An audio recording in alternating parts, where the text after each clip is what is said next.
ইন্ডিয়াতে পেট্রোল আর ডিজেলের দাম কিন্তু কমতে পারে। লাস্ট 24 ঘন্টায় কি দুনিয়াতে কি কি হয়েছে সব জেনে নি জাস্ট 1 মিনিটে, তাই ভিডিওটা শেষ অব্দি দেখবেন। আমাদের পেট্রোলিয়াম মিনিস্টার হরদীপ সিং পুরী জানিয়েছেন যে অয়েল কোম্পানিগুলোর কাছে এখন নতুন করে পুরনো দামের ক্রুড অয়েল স্টোর করা আছে। নতুন আর কম দামের ক্রুড অয়েল যখন রিফাইনারিতে পৌঁছাবে তখন দাম কমবে। নীতিন গাডকারি যে বিহারের হেলথ মিনিস্টার, তার ভিডিও এখন সোশ্যাল মিডিয়ায় হেভি ভাইরাল।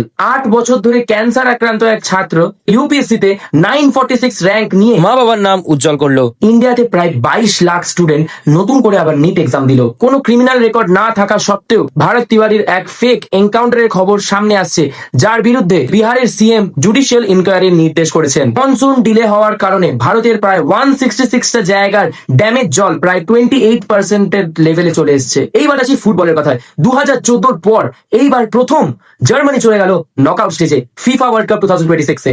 এরকমই আপনাদেরকে আমি 1 মিনিটের মধ্যে প্রতিদিনের খবর দেখাবো, তাই আমাকে ফলো করে নিন, লাইক করে নিন আর একটা শেয়ার করে দিন, যাতে পরবর্তীকালের খবর সবার আগে আপনার কাছে যায়।